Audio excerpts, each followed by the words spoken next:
As we move through Holy Week, a largely untouched topic comes to mind, that of the genocide against Christians. And when I say that, I'm not talking about something that's happened in the long distant past.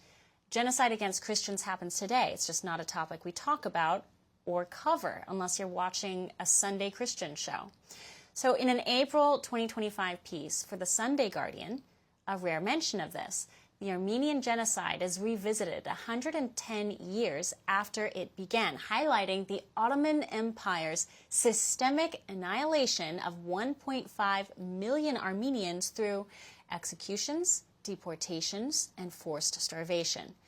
Writer Vandit Singh traces the ideological roots to paranoia, nationalism, and religious differences, and links the massacres to earlier Hamidian killings and broader ethnic cleansing efforts that have shaped modern Turkey. As calls for international recognition grow, especially from countries like India, the article frames acknowledgement not only as historical justice, but as a strategic diplomatic stance amid current conflicts like Nagorno-Karabakh and Turkey and Azerbaijan alignments. Now joining us is Tim Jemal, international policy strategist and advocate for global human rights with a pretty deep knowledge, and experience navigating historical memory and geopolitics. Tim, welcome to the program. Chanel, thank you for having me. So we've had conversations before off camera about just the topic of Armenian genocide happening today, especially as they're facing this Turkish ally, Azerbaijan. And again, this is a topic that most in our audience, most in American politics, don't talk about. This is not a topic that's top of mind, but it's happening, and there's a lot of mythology around it. Break down kind of why it's something that we need to be putting more to the fore and why Armenia is geopolitically important here. Yeah, absolutely. So the issue of the Armenian genocide is personal for me. I'm a descendant of a genocide survivor. My grandmother, Maxim Bahadurian, is from Kayseri in historic Armenia. She had 11 brothers and sisters, 8 of whom were murdered in the Ottoman Turkish Empire. And somehow she, her mother, and her sister were able, the only survivors, were able to get to Ellis Island in 1923, and then ended up in Detroit, Michigan, where I grew up, to start a new life. The massacres of 1.5 million Armenians was not the end of the story, unfortunately. For the last century, there's been a series of denials from the perpetrator of the Armenian genocide during World War I, Turkey. And then today, we have a situation where the Armenian territory, as you mentioned, Nagorno-Karabakh, has Armenian roots that date back to the 1st century BC. That is an Armenian territory that has always identified itself as a Christian Armenian territory. It's been populated by Armenians for a millennia. And then the modern conflict really started around the time of the formation of the Soviet Union, when Joseph Stalin essentially ceded this territory, Nagorno-Karabakh, to the administration of the newly created Soviet Azerbaijan, which had never existed in history, in a territory called Azerbaijan. So so it's kind of a made-up country, just arbitrarily drawn out. And Armenians of Nagorno-Karabakh have always considered themselves aligned with Armenia. Throughout the Soviet period, Armenians of Nagorno-Karabakh and Armenians in Armenia had repeatedly petitioned the Soviet authorities for Nagorno-Karabakh to be part of Armenia and not be under the administration of Soviet Azerbaijan. And Chanel, so but let me just dive in real quick, though. I mean, to put this in perspective, though, I think Armenia is one of only 3. It's the only Christian nation within the Baltic, or within that kind of Baltic triangle. Or am I getting that wrong? There's something that's very special about Armenia that sets it apart from the Baltic states. Well, talk about that and kind of like the religious divide. Yeah, so Armenia was actually the first state to adopt Christianity as a state religion. So and so that's the idea of Christianity and faith and God is very much part of the fabric of Armenians, not only in Armenia today, but historic Armenia, which is now in present day Turkey, but in the diaspora, people like me. We just had, as you mentioned the opening, Palm Sunday, a couple of days ago, which I attended at my church, and every time, to use the metaphor of what happens during Palm Sunday, every time Armenians in Armenia offer an olive branch to Turkey and Azerbaijan, it's met with the clenched fist every single time. So over the last century and up until the new conflict that occurred in the 1990s, every time Armenians said, we don't want to live under Azerbaijani Islamic dictatorial regime, we want to live freely, we want to pursue our own religion, we want to be Christian, we want to speak our language. Every time they've done this, it's been met with hostility and military aggression. And so to bring it back to the geopolitics of the region now, you have this very odd situation where this is clearly a Christian nation. It is under assault by all of these Islamic countries, Azerbaijan, Turkey, specifically targeting Armenians and arguably targeting them because they're Christian.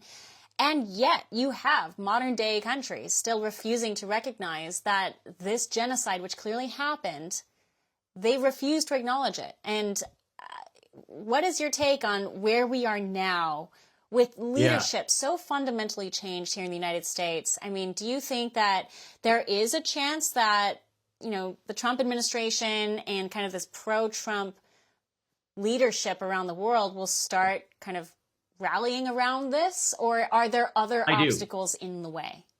I do. If I can get to that in a second. In 2020, Azerbaijan, to give your viewers a sense of who we're talking about.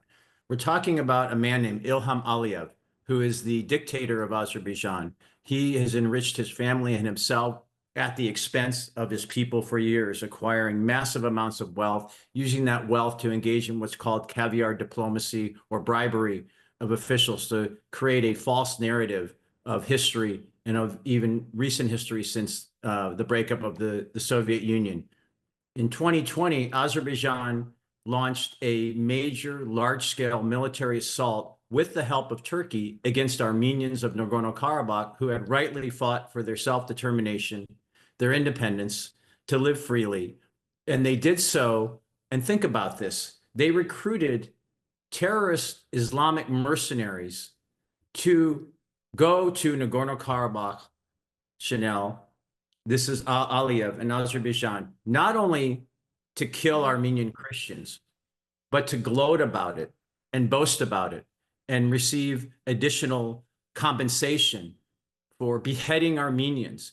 And they didn't stop there. One thing about gangsters, Aliyev's a unique gangster. A lot of gangsters like to operate nocturnally in the middle of the night.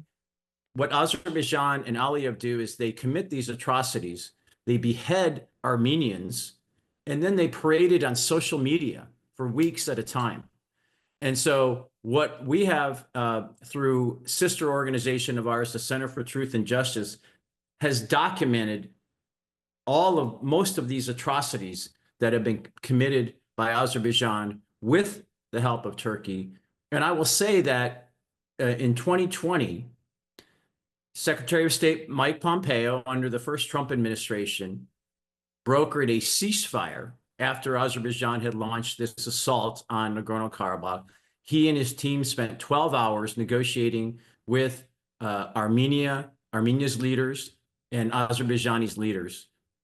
Azerbaijan and Armenia pledged to uphold the ceasefire, and what has become a pattern by Azerbaijan and Ilham Aliyev is that within 5 minutes of the ceasefire, they relaunched their military assault against the Armenians. And they didn't just target so-called military assets.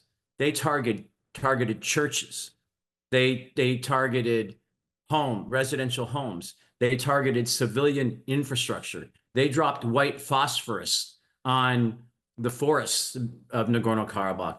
The pattern of behavior that you're relaying is not an unfamiliar story, especially with the war between radical Islam and Christians. And not even just radical Islam, just Islam. Islam and Christianity have never gotten along. And the patterns of behavior you're laying out is kind of a repeat of other stories we've heard in history. The shocking thing is, to this day still, that this is actually happening. This is all documented. It's a war between Islam and Christianity, and no one seems willing to talk about it. And worst of all, no one seems willing to just diplomatically acknowledge it. Just acknowledging that it's happening, acknowledging a fact, because, well, hopefully it is, and I want to get to that, but, hopefully it is. But, I think there was some concern, especially under the Biden administration, that acknowledging this would be poking a bear we didn't need to poke. We would unnecessarily change our relationship with Azerbaijan, with Pakistan, with Turkey. Why have officials in past been so afraid to poke this bear? Weakness. To me, it comes down to one word: is weakness and miscalculation. You always want to tell the truth. When you don't tell the truth, then what you have is a continuation of these crimes and atrocities. If you don't acknowledge and confront the atrocities that are occurring, then those who are committing them, gangsters, tin pot dictators, and low-life dictators like Ilham Aliyev, nothing will stop them unless they're confronted with the truth and with actual consequences. The Biden administration said some of the right things. They said, don't ethnically cleanse. They went before the Senate Foreign Relations Committee and said, we will not countenance ethnic cleansing of Nagorno-Karabakh. I personally met with the State Department 1 week before they testified before the Foreign Relations Committee, warning them that the signs of another attack by Azerbaijan against Nagorno-Karabakh was imminent. And so they go before the Senate Foreign Relations Committee and they say, we won't countenance ethnic cleansing. Aliyev says, oh yeah? You've never stopped me before. 10 days later, he does it again, attacks Nagorno-Karabakh, forces the deportation of 120,000 Armenian Christians. USAID Administrator Samantha Power is standing at the border watching these Armenian refugees streaming out of their homeland with literally the clothes on their back, and was asked by a reporter from Political, well, you wrote the book on ethnic cleansing. Isn't this ethnic cleansing? And she refused to say it. And so what we had, thank God, President Trump, in October of 2024, right before the election, condemned the Biden administration for not taking more action to stop the ethnic cleansing in Nagorno-Karabakh. And so we have today, and we want to get to the administration, some hope going forward, because I think when, in the case of the Biden administration, the weakness and miscalculation that somehow appeasement of dictators will somehow work and force them into a situation where they're going to engage in peace and not engage in aggression, that doesn't work.